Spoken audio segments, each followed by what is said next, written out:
Swayam Prabha. Digital India. Educated India.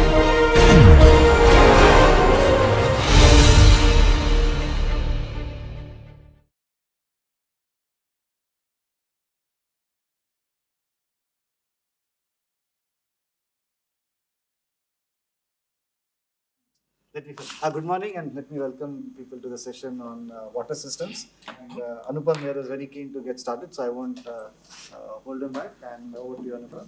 Thank you. Hello everyone, I am Anupam Satyakam. I work with Professor Yogendra Shastri at IIT Madras, and my topic for today is optimization of bioenergy system, considering local and regional water stress. And this is going to be the structure of my presentation. I'll be briefly talking about the water stress scenario in Indian context and the model we've developed and its effective formulation, then the case study that we chosen for this study, and followed by results and discussion and conclusion from teaching.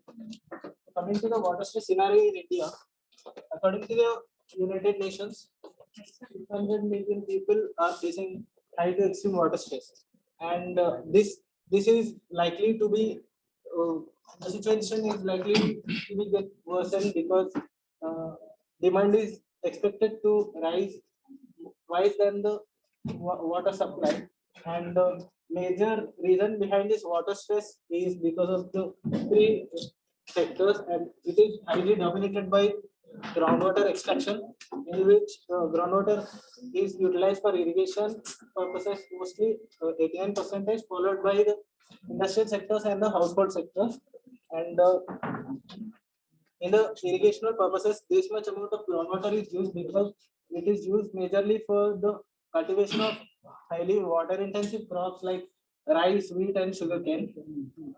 And since we have seen the major water stress causes, let me introduce to another sector which would cause even more water demand in the coming times. That is fuel sector. And government of India is hardly pushing for 20% of ethanol blended petrol by 2025. And for producing a single liter of ethanol, we almost need 1,000 to 3,000 liters of water, which means to produce 20% ethanol blending, there will be 7.2 million liters of ethanol that is to be required to be produced. And for this to happen, their water requirement is 7.2 to 27.63 million meter cube, which is a huge number.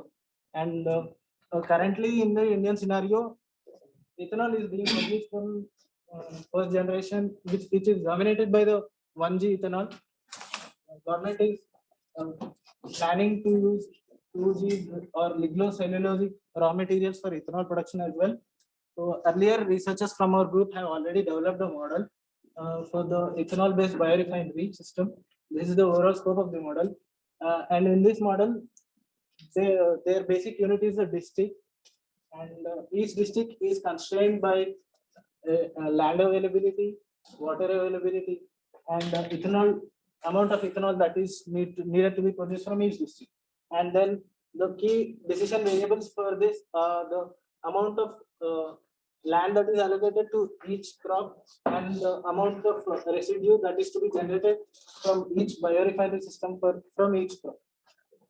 In order to solve this optimization model, we need crop specific parameters, crop data, crop water requirement, their residue values and cost of farming, etc., and certain water values as well, groundwater and precipitation. Now, why do we have to use this optimization model? Because there are so many constraints, so many data inputs, and we need to reduce the amount of water that is to be utilized for irrigational purposes. This is not a direct solution. When we may end up with a one feasible solution, but it might not be the best solution. When there are so many constraints, so many data input, and we want an optimal solution, we have to use the optimization model. And as I said already, the key variables for this are amount of area allocated for each crop and choice of residue. This you can see here, we have formulated the total land availability as through this equation, where it says that the sum of the total land allocated to each crop, here X represents the land allocated, and I represents the district, and J the crop, and T the season. This study is conducted for a single year in which there are three seasons: Kharif, Rabi, and summer.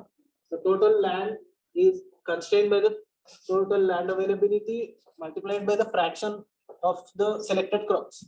So water availability is also constrained by two factors. Total irrigation water is met through the sum of rainfall and groundwater through each district. Now, coming to the water constraints, the total water requirement is met by effective rainfall and irrigation water. So, if we let us assume that this circle represents the total area covered by different land types in a district, then let us say this is the amount of land that is covered for the selected crops, and this is the remaining crops, and this is some forest land and vegetation, etc. This land over here in the gray portion, that is urban and barren land, in which there won't be any groundwater recharge happening. So the groundwater recharge, contrary to the basic unit of the model, it takes place at a river basin level. So water required by rainfall, it is also termed as green water, and this is constrained by the total rainfall available minus the recharge that goes to the ground. Blue water constraints, coming to the blue water constraints, in the blue water is the water that is required for the crops through groundwater and surface water. And as you can see here, the surface water, it is consumed by the total surface water available for all the crops, and groundwater that is met by the groundwater available for selected crops, and rainfall recharge that is happening through selected crops, and the rainfall recharge that is happening through the remaining land. Like this is the rainfall recharge that is happening through selected crops, and there is some amount of rainfall recharge that also takes place in this area and this area. So this water is also potentially available. So that is also included in the model. So the key assumptions for this study are: there is no inter-district groundwater recharge flow, which implies that whatever the recharge that is taking place within a district is utilized in the same district, and groundwater recharge happening only through the arable land, agricultural land, and forest land is considered. The groundwater recharge through urban and barren land is included. And ethanol production blending percentage for this study, it was assumed to be a constant, that is 5%. And groundwater recharge that is happening through Kharif season is also available for Rabi season, and groundwater recharge through Rabi is also available for the summer season. And there might be certain districts in which certain portion of land may not be covered under any river basin. So for those land, we have assumed that the recharge is coming through the nearest sub basin. And so in order to even more limit the water sources that is available for irrigation purposes, we have introduced the factor. This is called groundwater stress factor, which says that it is a ratio of the total demand to the total available water.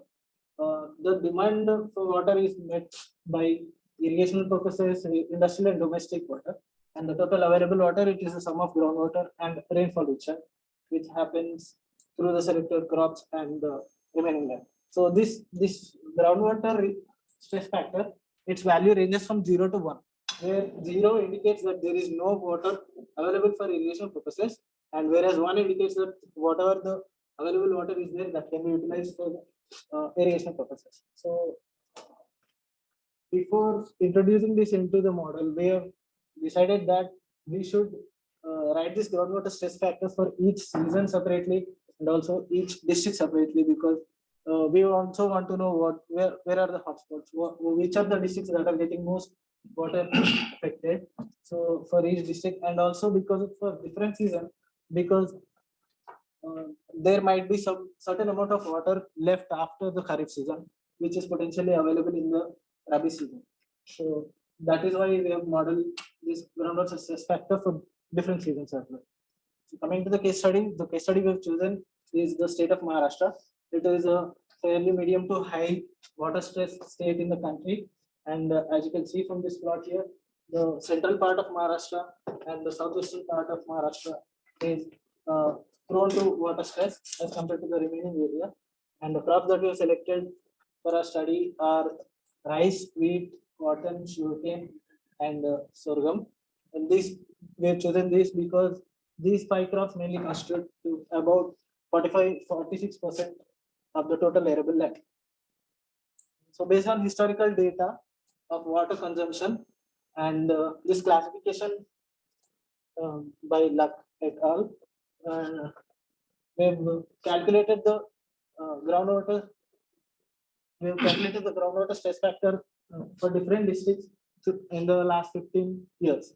So as we can see from this chart, that the number of districts from medium to high to extremely high water stress are increasing through the years. So we have use different factors of this, different groundwater stress factors ranging from 0.2, 0.4, 0.6, 0.8, and 1, and compared it with the existing land use practices. And we have seen the its impact on different objectives. So from this table, you can see that there are 4 objectives: farmers' profit, ethanol cost, irrigation water, and water footprint.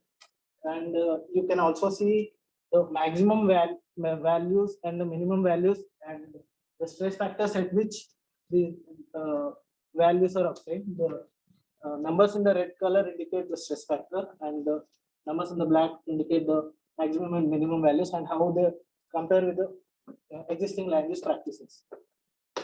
So from this slide, you can see that in almost all of the objectives, the values suggested by the stress factor, when the stress factor is considered, the values are more desirable. And only in the case of farmers' profit, we can say that in the existing land use practices, the value is 19,000. But when we compare with the maximum value considering stress factor, it is slightly higher.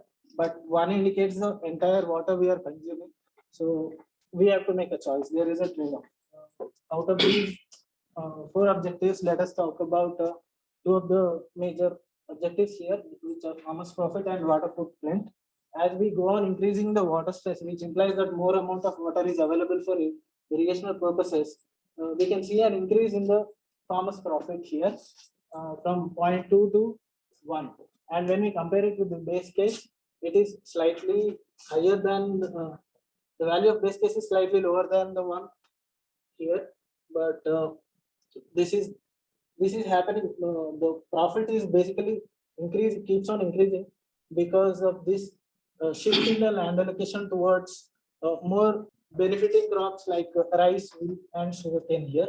As you can see here, from 0.2 to 0.4 and so on, the land allocation for wheat is increasing. So the sum of rice, wheat, and sugarcane through 0.2 to 1 keeps on increasing. And when we compare it with the base case, the difference is that in the base case, more amount of land is allocated to cotton, and in the case of when water stress was assumed, more amount of the model prefers land allocation for sorghum. And now coming to the water footprint minimization objective, here you can see that fairly for all of the water stress factors, the values are close to each other, but the difference is when we compare it with the base case, we can see that the water footprint value is almost half that of what water is being exploited in the existing land use practices. So if you compare the land allocation in this case, so we can see that more amount of land is allocated for cotton, and also rice, wheat, and sugarcane in the base case have a higher land allocation as compared to any of the water stresses, and the objective is water footprint minimization. Under the same objective, when we compare the ethanol cost also, we can see that from the water stress factor of 0.6, ethanol cost is almost stagnant. So why is this happening? This is also because of the land use allocation. Earlier in the previous slide, I haven't shown the land allocated towards sorghum. In this, there is no sorghum, and in this slide, the land allocated for sorghum, as you can see, is marginally higher than land allocated to any other crops. So Because of this factor, and also a decrease in the total land allocation towards rice, wheat, and sugarcane, we have a very less water footprint values when water stress is considered as compared to the existing land use practices. So here, let me conclude by saying that the current land use practices, it has a groundwater stress factor of 1.07. Now we might be wondering that what does this 0.07, does this 0.07 make any difference at all? It surely does, because you can see here, because of this 0.7, almost 0.2 billion meter cube of water is being overexploited.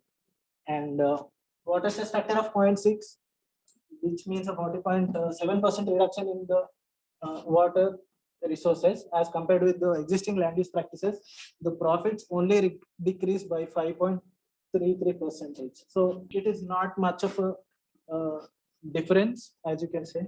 And by reducing this 40.7% of water resources, we can save up to 13.4 billion meter cube of water, which is a huge number. And when it comes to minimizing water withdrawals, 0.6 stress factor seems to be somewhat ideal, because at the 0.6 stress factor, the ethanol cost is also minimal, and water footprint also stays at a least value. But it comes with at an expense of increased. It comes at an expense of decreased farmers' profit.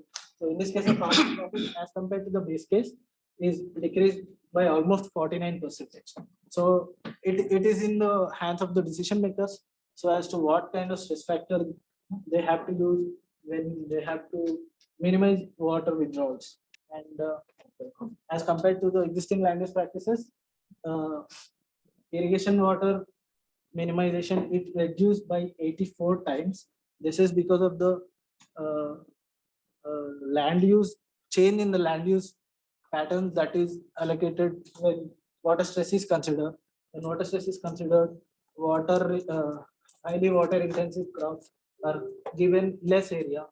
And lastly, the irrigation and water footprint values, they are highly dependent on land allocated towards sugarcane, wheat, and rice crops. This implies that we have to make a choice in which district we can uh, allocate more amount of land for sugarcane, wheat, and rice, and so on. So in the future, we want to extend this model to study the impacts of climate change as well. Uh, by by which I mean that uh, we want to look at how the rainfall will have an impact on the changing rainfall have an impact on the overall objectives. And also we want to include the food aspect, like by producing more amount of crops, can we also uh, decrease water withdrawals at the same time. Thank you so much. I'm open for yes. Hi, good morning. Anwar here from Institute of Engineers Malaysia. So just want to have some idea about the stress factor, Yes. how it is being rationalized to come up with all those stress factor, and how we can use all those stress factor for the optimum design. If I get your question right, are you asking me like what amount of stress factor is? Yeah, I'm not asking about what, just to understand. Yes. So what is the basis that you are rationalizing the factor? Yeah. So And how you are concluding, or how are you come up with some sort of Yeah, proposal some that number, whatever right? that you have implemented in the optimum stress factor? So based on this classification, like if the stress factor is between 0.2, it is lower stress, lower water stress, and 0.2 to 4, it is medium to higher. Based on this classification, we have considered 0.2, 0.4, 0.6, 0.8, and 1 stress factors. Because the one you were mentioning just now, okay, 1.07 and 0.6, isn't it? You mentioned just now. Yeah, the existing land use practices are amounting to 1.07 groundwater stress factor, which So is more than this is basically, I mean, where are we getting this stress value, water stress value or stress factor in order to determine all these groundwater stress scenario? Just want to have understanding. Is this something like is being developed from Is this specific, referring to specific area or generally everywhere that we can use? Yeah, like it is for the water consumption and water utilization patterns. Yeah, but that is based on the application, but is there anything by referring to the demographic? Anything that's specific to the demography, or it can be applicable for Yeah, anywhere in the world? it can be applicable everywhere because it only depends on amount of water that is, it is a ratio of total demand to the total available water. So it can be applicable. When we if have these numbers, like how much is the water utilized for irrigation, industrial and domestic sectors, and what is the total amount of water, we can calculate the stress factor for any region. Any other very quick question? Yeah, One very quick question. Yeah, that'll be quick. It's a very quite interesting presentation. Thank you. So, question I want to ask: if you have got a land Yes. and you've got different crops, Mhm. are you irrigating with different amount of water for different crops, or in a particular land, the amount of water goes, say, irrigation water, is it the same for all the crops? Yeah, like crop water requirement that is calculated from crop what. Yeah, but you've got a land here. Yes. You've got 5 different crops. Yeah. When you do the irrigation, Hmm. do you have selected amount of water or everybody gets the same? No, that is crop specific water requirement. For every crop, there is a specific amount of water. And currently in India, you supply based on the demand of each crop, the irrigation when it comes to irrigation, or the land is irrigated uniformly and different crops get their own amount by themselves. I think Okay. It's should fine. We can discuss, we can talk about it later on. So that's the policy issues are also involved. In Yes, those. yeah. So no, in the interest of time, we'll bring this particular talk to an end, and let's thank the speaker. Anup.